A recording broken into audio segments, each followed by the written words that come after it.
오늘 말씀은 복음의 시작이라는 말로 시작합니다. 마가복음 내용의 첫 번째 메시지죠. 지난주에도 말씀을 드렸습니다. 우리가 가지고 있는 복음의 메시지는 누구의 이야기냐? 바로 예수 그리스도의 복음이라는 겁니다. 그래서 지난 우리가 10개월 동안 보아왔던 말씀은 어떤 복음이었느냐면 예수님의 제자들이 가르쳐준 복음, 그 예수님이 가르쳐준 그 복음의 핵심은 뭐였냐면 바로 예수 그리스도였죠. 그러면 예수님이 그 당시에 팔레스타인에서 복음을 선포하고 가르치실 때 그때 예수님이 전하신 복음의 내용은 바로 하나님의 나라였다라는 것을 말씀을 드렸습니다. 그러면 이제 우리가 읽게 되는 이 복음이라고 하는 것이 무엇이냐? 오늘 복음이라고 하는 그 단어의 영어로는 가스펠이라고 부르고요, 헬라어로는 유앙겔리온이라고 부릅니다. 우리는 복음을 유앙겔리온이라고 부르고 가스펠이라고 부르죠. 그런데 지금 마가복음을 기록한 당시는 로마 시대죠. 그때 공용어는 헬라어였습니다. 그러니까 마가복음, 예수 그리스도의 복음이다라고 할 때 예수 그리스도의 유앙겔리온이다라고 헬라어 성경은 그렇게 되어 있어요. 그러면 그 당시에 읽혀졌던 유앙겔리온이라는 단어가 어떤 의미였는지를 생각해 볼 필요가 있겠죠.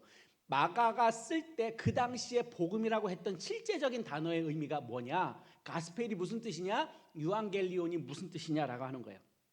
그 당시에 로마가 그 시대를 점령하고 있고 많은 유럽의 국가들이 로마의 지배를 당하고 있는 그 당시에 유앙겔리온이라는 단어의 뜻은 황제의 명령이었어요. 당시 로마인들에게 가스펠, 로마인들에게 유앙겔리온은 황제의 명령이었어요. 살아있는 신으로 불리는 황제의 명령, 황제의 칙령, 바로 그것이 유앙겔리온이었던 거죠. 로마가 지배하고 있는 모든 나라에서 선포가 됩니다. 이것은 황제의 목소리가 지금 간 것 같아요.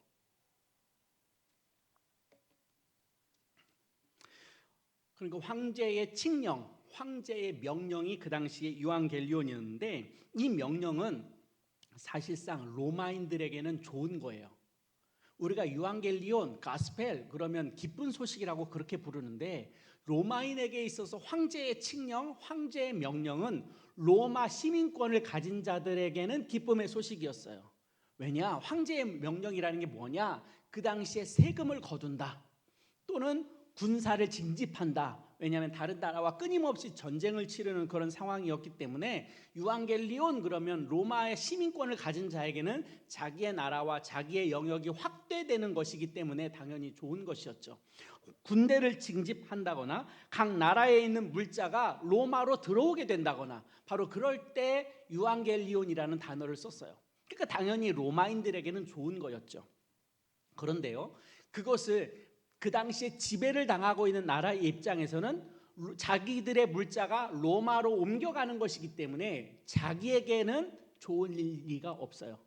또 군사를 징집한다, 로마 시민권자에게는 기쁜 소식일지 모르지만 군대를 보내야 하는 자식을 두고 있는 그 부모의 심정과 피지배를 당하고 있는 그 나라에서 자기의 백성들이 전쟁터로 끌려나가는 그것은 결코 좋은 소식이 될 수는 없어요.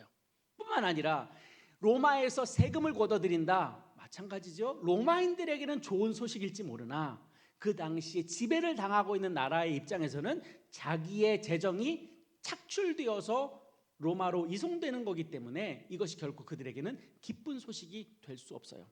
뿐만 아니라 그 당시에 유앙겔리온이라고 하면 로마의 시민들, 로마의 군대가 외국에 나가서 전쟁을 치릅니다. 전쟁을 치르고 나서 큰 승리를 거둬요. 큰 승리를 거두고 로마로 입성할 때 로마 시민 안에서 큰 빵파레가 울려 퍼지면서 유앙겔리온을 외칩니다. 그러면서 이렇게 이야기하죠. 우리의 군대가 드디어 어디 나라를 물리치고 승리하고서 돌아왔다. 그러면서 그들을 환송하고 환영하고 그들을 기쁘게 맞이하는 장면에서 유앙겔리온을 외쳤어요. 이것이 그 당시에 팍스 로마의 상황이었던 거죠. 그러니까 로마 시민의 입장에서는 승리이지만 그 당시에 로마와 싸우고 있는 그 나라의 입장에서는 나라가 완전히 망가지고 초토화가 되고 많은 것들이 부서지고 불이 나고 남아있는 것이 하나도 남아있잖아요. 그 당시에 로마는 어떻게 전쟁을 선포하였느냐? 전쟁을 선포합니다. 그리고 우리는 당신과 싸울 마음이 없습니다. 그런데 당신이 우리와 화친을 맺지 않을 경우에는 우리가 당신들과 전쟁을 할 것입니다. 그것에 대해서 친서가 오면 그들을 용납해 줍니다. 그리고 그들에게 물자를 받아오고 세금을 걷어들이고 거기에 총독을 파견하고, 근데 그것에 대해서 거부하는 거예요. 우리는 당신들과 화친을 맺을 필요가 없습니다. 화친을 맺지 않겠습니다. 그러면 로마의 군인들이 그 땅과 전쟁을 치릅니다. 전쟁을 치르면요, 하나도 남기지 않아요. 이것이 그 당시의 팍스 로마의 상황입니다. 그러니 로마 군인들이 승리하고 로마 시로 들어오는 그 입성의 모습을 본다면 로마인들은 환영하지만 그 나라와 싸웠던 민족의 입장에서는 절망인 거죠. 고통인 거예요. 하나도 남아있지 않는 거예요. 그들에게는 결코 유앙겔리온이 될 수 없어요. 그러니까 로마의 입장에서는 유앙겔리온일 수 있지만 로마가 아닌 다른 시민들, 다른 나라들, 지배받고 있는, 억압당하고 있는 나라의 입장에서는 황제의 유앙겔리온이 결코 기쁜 소식이 될 수 없어요. 그런데 그 당시에 그렇게 유앙겔리온이라는 단어가 쓰임을 받고 있었는데 오늘 성경에서 마가는 누가 유앙겔리온이냐라고 이야기할 때 바로 예수 그리스도가 유앙겔리온이다라고 선언해주고 있는 거예요. 로마의 입장에서는 유앙겔리온, 지배를 받고 있는 나라는 결코 유앙겔리온이 될 수 없으나 마가의 눈으로 볼 때, 예수님의 제자의 눈으로 볼 때는 예수 그리스도가 오직 로마인들과 또는 지배를 당하고 있는 나라들이거나 모든 사람들, 어른이나 노약자나 건강한 사람이나 약한 사람이나 어린아이나 할 것 없이 우리의 유앙겔리온은 오직 예수 그리스도다라고 그렇게 선언해주고 있는 겁니다. 그렇게 예수 그리스도의 유앙겔리온은 이 세상에 등장하게 되었죠. 그런데 이 유앙겔리온은 어느 날 갑자기 우연히 그렇게 발생된 사건이 아니라는 것을 오늘 성경은 이야기해 주고 있어요. 오늘 본문 2절 말씀에 보면 구약의 말씀 두 말씀을 인용하고 있는데 하나는 말라기 3장 1절을 인용하고 있고요, 후반부는 이사야 40장 3절 말씀을 인용하고 있어요. 이때 기록되어 있었던 그 사건이 지금 예수 그리스도를 통해서 실현되었다라고 이야기하고 있는 거죠. 그러면 말라기는 어느 정도의 시간이 흘렀느냐? 예수님이 이 땅 가운데 인간의 몸을 입고 오시기 바로 400년 전 사람이었어요. 이미 예수님이 이 땅에 인간의 몸을 입고 오시기 전에 400년 전에 하나님은 말라기 선지자를 통해서 이 땅에 너희들을 위하여 구원할 메시아가 올 것이다라는 것을 예언해주고 있었던 거죠. 그럼 이사야 40장에 기록된 이 이사야의 메시지는 언제적 얘기냐? 예수님이 이 땅에 인간의 몸을 입고 오시기 700년 전 사람이에요. 그러니까 이미 700년 전에 하나님께서 그 당시에 선지자들을 통하여 너희들을 위하여 구원할 메시아가 올 것이다라는 이야기를 해주고 있었던 거죠. 성경은 꽤 오래전부터 예수님이 이 땅에 오셔서 우리에게 복음이라고 하는 그 놀라운 소식을 전해주고 너희들에게 구원을 선물로 주실 것이라는 것을 예언했고 미리 약속의 말씀을 주셨던 거예요. 그리고 그것이 온전하게 성취가 되었던 거죠. 다시 한번 강조해서 말씀을 드립니다. 예수님은 이 땅에 몸을 입고 오시기 이전에 이미 오래전에, 아주 오래전에 하나님의 계시의 말씀을 받은 예언자들을 통하여 예수님이 오실 것을 미리 약속하셨고 계시해 주셨다라는 거예요. 지난주에 제가 여러분들에게 예수님이 이 땅에 오심, 죽으심, 부활 이 이야기를 할 때 예수님의 부활을 또 다른 창조의 사건이다라는 말씀을 드렸어요. 왜냐하면 인간의 순리, 인간의 자연현상, 우리가 경험하게 되는 이 자연의 원리 속에서 부활이라는 사건은 불연속적인 사건이에요. 다시는 일어날 수 없는 아주 독특한 사건이에요. 그것은 인간이 할 수 없는 일이에요. 그러니까 자연현상으로는 결코 우리가 해석할 수 없는 거죠. 그런 의미에서 하나님이 이 세상을 말씀으로 창조하신 사건과 동일한 개념으로서 엄청난 창조의 사건이라고 하는 것을 제가 말씀을 드렸어요. 이렇게 이 세상을 구원하기 위해서 예수님께서 이 땅에 인간의 몸을 입고 오셨는데 그 사건 자체가 결코 우연한 일이 아니라는 거죠. 우연히 생길 수 없다. 갑자기 생길 수 없다. 시간이 말해주듯이 결국 400년을 보낸 뒤에 예수님의 그 구약의 선지자들을 통하여 계시하셨던 그 사건이 이제 실제로 나타나게 된 거예요. 그만큼 오랜 시간 동안 준비하셨고 오랜 시간 동안 계획하셨고 오랜 시간 동안 하나님께서 때를 기다리다가 때가 되어서 결국 하나님께서 우리에게 짜잔 하고 그 계시의 사건을 우리에게 보여줬다라는 거죠. 그것에 대해서 어떤 학자는 이렇게 이야기합니다. 혹시 제가 이 글을 옮겼나요? 오케이. 자, 그 내용의 글을 한번 보도록 하겠습니다. 그리스도인에게 인내는 하나님의 주권에 대한 반응 가운데 하나이다.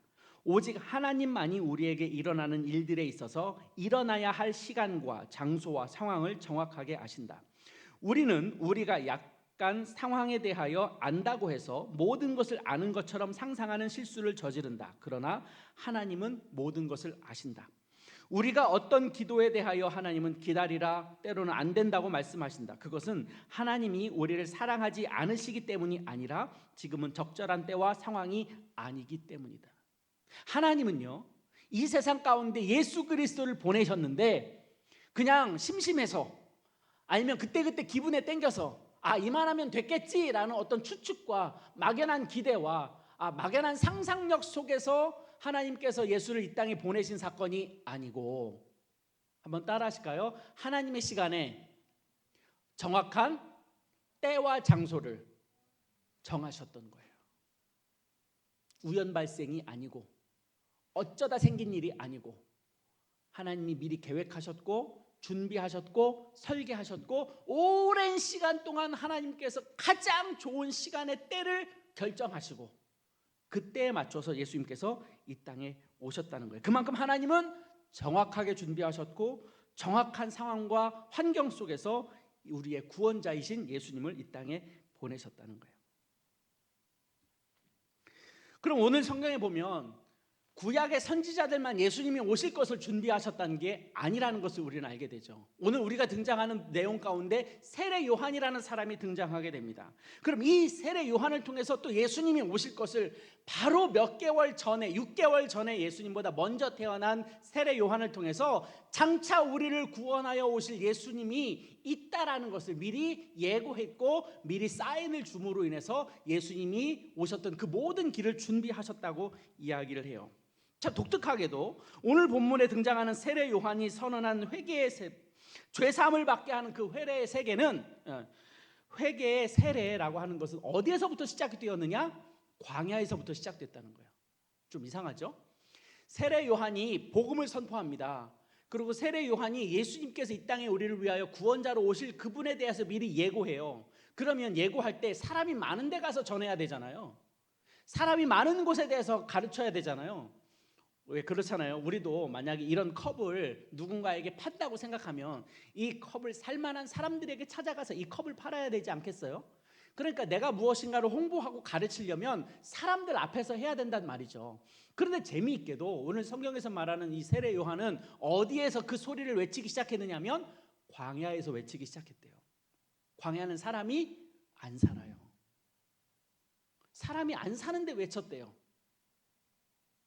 참 아이러니하죠. 예수님을 소개해야 되는 이 사람이 아무도 살고 있지 않는 광야에서부터 복음을 선언하기 시작해요. 그러면 왜 하나님은 이 세례 요한을 통해서 광야에서부터 복음의 메시지를 선포하게 하느냐? 이스라엘 백성에게 있어서 광야는 매우 매우 중요한 거예요. 사람이 듣고 안 듣고를 떠나서 하나님의 눈으로 볼 때는 광야가 가장 중요한 위치라는 것을 생각해 볼 수 있어요. 어떤 거냐? 이스라엘 백성에게 있어서 광야는 애굽을 탈출하여서 걷게 되는 첫 번째 여행지였어요.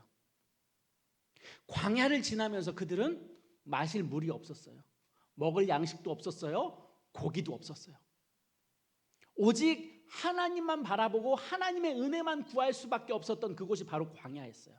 그런데 하나님은 그 광야에서 40년 동안 이스라엘 백성들에게 먹을 것을 빼뜨린 적이 없어요. 그들의 생명을 자연 현상에 의해서 앗아가신 적도 없어요. 물론 이스라엘 백성이 하나님 앞에 징계를 받음으로 인해서 그들이 죽었던 사건은 많아요. 그러나 하나님께서 자연 현상의 일반적인 일들로 인해서 이스라엘 백성을 멸망시키거나 죽이거나 상하게 하거나 그런 적은 없어요. 그러면 오로지 광야에서는 누구만 바라볼 수 있느냐?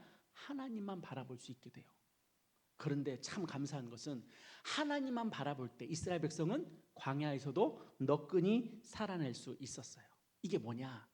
광야는 하나님만 바라보는 곳임과 동시에 하나님의 역사를 가장 뜨겁게 만날 수 있는 장소가 바로 광야예요. 이렇게 세례요한은 사람이 전혀 없는 곳에서부터 누가 듣거나 말거나 상관없이 회개의 세례를 선포하게 됩니다. 저는요, 우리의 인생 가운데도 힘들지만 광야가 있다고 생각해요. 여러분들의 인생에 있어서 광야는 어떤 시절이었습니까? 여러분들에게도 다 광야의 시절이 있지 않았겠어요? 친구들로부터 배신당했던 때도 있고, 때로는 가족들에게 말 못할 고민으로 인해서 신음하며 괴로워하며 차마 나의 어려움을 토로할 수 없는 여러 가지 상황들도 있었을 것이고, 또 여러분들의 학업의 부분에서, 진로의 부분에서 참 남모르게 속상해하고 가슴 아프며 하나님 앞에 신음했던 때도 있었을 거예요. 근데 가만 생각해 보세요. 그때 여러분들의 마음이 곤고하고 힘들고 어려울 때, 여러분들이 정말로 지쳐서 여러분 스스로 아무것도 할 수 없을 때, 그때가 여러분이 하나님을 뜨겁게 만날 수 있는 굉장히 중요한 타이밍이라는 거예요. 내가 나에게 즐거운 일이 있고 만족할 만한 일이 있고 행복한 일이 있다. 그럴 때 우리가 하나님을 찾을 것 같은데요, 안 그럴걸요? 어렵고 힘들고 고통스럽고 버겁고 지금 나에게 놓여져 있는 이 상황이 너무나도 어려울 때 우리는 하나님을 찾게 돼요. 그런데 또 감사한 것은 우리가 그렇게 하나님을 찾을 때, 내가 지금 광야 속에서 나의 인생을 걸어가는 것 같은 어려움 가운데 있을 때 내가 하나님을 찾으면 하나님이 우리를 만나주더라 하는 겁니다. 하나님이 나를 도우시더라 하는 겁니다. 혹 여러분, 지금 여러분들의 상황 가운데 지금 그런 상황 가운데 있는 분이 있을지 모르겠어요. 지금 내가 곤고하다, 너무 외롭다, 너무 무겁다, 때로는 절망스럽다, 때로는 내가 지금 짊어지고 가고 있는 그 현상, 이 상황들이 너무나도 고통스럽다. 바로 그때가 여러분들이 하나님을 다시 만날 수 있는 때라는 거예요. 그런 의미에서 보면 우리의 광야는 굉장히 필요하고 약이 되는 시간이다라는 거죠. 바로 그런 장소에서부터 세례 요한이 예수님을 대신해서 회개의 세례를 선포하고 있습니다. 우리의 인생에서 언제 내가 하나님을 뜨겁게 만나게 되던가, 우리가 담대해지고 강인해지고 소위 우리 안에 내공이라는 것이 생겨날 때가 언제였던가 생각해보면 우리의 고난의 시기라는 것을 기억하고, 그 광야에 있을 때 우리가 정말로 주님을 새롭게 만나고 뜨겁게 만나고 주님과 동행할 수 있는 길임을 기억하실 수 있기를 바라요. 그렇게 세례 요한의 죄사함을 받게 하는 회개의 세례를 선포했습니다. 자, 이제 광야에서부터 복음을 선포하고 회개의 세례를 선포하면서 점점 이스라엘과 예루살렘을 향해서 세례 요한이 나아가게 됩니다. 그런데요, 그러다가 지금 세례 요한이 유대인들에게 세례를 베풀고 있어요. 그런데 원래 세례는요, 이방 사람들이 유대교로 개종하게 될 때 자기가 이제는 내가 유대인입니다, 유대인으로서 신앙을 지켜갑니다, 나에게 여호와 하나님이 유일한 구원자입니다 라고 고백할 때 세례를 받아요. 다시 말씀드려요, 누가 세례를 받았느냐? 이방인들이 유대교로 개종할 때 세례를 받았단 말이에요. 그런데 신기하게도 오늘 우리의 성경에서 등장하는 세례 요한이 베푸는 회개의 세례는 누구에게 세례를 베푸느냐면 이방인에게 세례를 베푸는 것이 아니라 유대인들에게 세례를 베풀어요. 이상하죠? 왜 유대인들이 세례를 받지? 그럼 유대인들이 자기가 그런 줄 모르나? 원래 이방인들이 받는 건데 유대인들이 잘 모르고 또 세례를 받는 건가? 그럴 리 없어요. 유대인들은 말씀에 대해서 너무나도 철저한 사람들이라서 그런 실수를 할 리가 없어요. 그런데 지금 세례 요한이 베푸는 세례를 유대인들이 세례를 받고 있는 거예요. 회개의 세례를 받고 있는 거예요. 아주 독특한 현상이죠. 근데 왜 이런 일이 발생이 되느냐?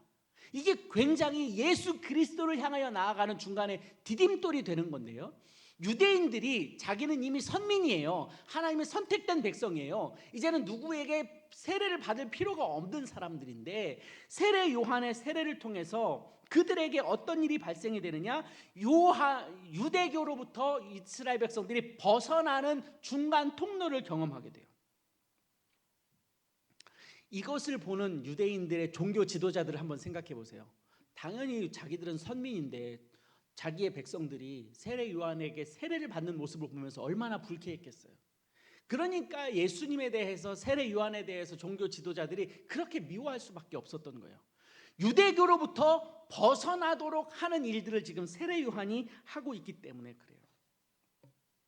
이 회개 사례에 참여하는 사람들은 반드시 해야 될 과제가 있어요. 세례 받기 전에 고백하는 게 있죠. 뭐가 고백이냐면 바로 내가 죄인입니다라는 고백이에요. 죄에 대해서 내가 하나님 앞에 고백하는 거예요. 그런데 이 죄를 고백하는 것은 우리가 평상시 기도하는 것처럼 하나님 잘못했어요, 하나님 나에게 이런 일이 있었으니까 용서해 주세요, 이런 개념이 아니에요. 모든 사람들이 들릴 수 있도록 나의 죄를 선언하고 선포하고 외치게 되어 있어요. 그러니까 그 당시는 강에서 침례를 받았잖아요. 온 몸이 물속으로 들어가는 침례를 받았단 말입니다. 그런데 세례를 받기 위해서 사람들이 저쪽 편에서 기다리고 있어요. 강 건너편, 강 저쪽에서. 근데 그 사람들에게 다 들릴 정도로 나의 죄를 고백하고 나의 죄를 선언해요. 그리고 나서 물속에 들어갔다 나오는 거예요. 그러니까 나의 죄를 속삭이는 정도가 아니라 많은 사람들에게 다 보여지는 거죠. 그것을 결단하는 거예요. 그것이 세례의 의미예요. 또 하나, 세례라고 하는 것은 그 당시에 요단강의 물속에 들어갔다가 나옵니다. 물속에 들어갔다 나왔다라는 뜻은 이제는 내가 죽고 다시 회개를 통해서 구원을 받는다라는 의미에서 새롭게 태어난다라는 것을 의미해요. 이 두 가지가 포함되어 있어요. 그러니까 유대교를 가진 이스라엘 백성들에게 있어서는 이제는 내가 죽었다가 살아났다, 이제는 내가 더 이상 유대교가 나의 정체성이 아니다라는 것을 선언할 수밖에 없게 되는 거죠. 이것에 대해서 요한이 세례를 베풀고 있는데 이것에 대해서 어떤 학자가 이렇게 고백해요. 이 글을 내용을 한번 보겠습니다. 세례 요한의 가르침은 사람들이 예수님을 하나님의 아들로 영접하도록 준비하기 위함이다. 요한이 사람들에게 개인적인 죄를 고백하도록 도전할 때 그들은 하나님과 관계를 맺는 새로운 길이 시작된다. 세례 요한이 베푼 회개의 세례는 이 땅에 구원자 예수의 복음이 전파되는 데 있어서 미리 준비된 하나님의 뜻이었고 하나님의 계획이었다. 하나님께서 어느 날 갑자기 그냥 예수를 뚝 떨어보내서 예수님께서 하나님의 일들을 사역을 감당하게 하시고 하나님의 나라를 보여준 정도가 아니에요. 예수님이 이 땅에 오시기 전에 이미 모든 것들이 세팅이 되어 있었어요. 모든 것들이 설계가 되어 있었어요. 그것을 주도하신 분이 누구냐? 하나님이라는 거예요. 그러니까 우리에게 전달된 이 복음은 어느 날 갑자기 우리에게 온 것도 아니에요. 우리에게 다가온 이 복음은 그냥 대충 어느 누군가가 작당해서 어느 누군가가 만들어서 급조해서 만들어 놓은 복음의 메시지가 아니라는 거예요. 오랜 시간 준비되었고 오랜 시간 동안 계획되었고 오랜 시간 동안 하나님께서 설계한 그 설계도에 의해서 이루어진 사건이라는 것을 우리는 알게 됩니다. 이처럼 세례 요한이 복음에 대해서 선포하기 전에 이미 회개의 세례를 선언하면서 유대인들이었던 이스라엘 백성들이 예수님에게 다가갈 수 있는 기틀을 마련해 놓았다는 거예요.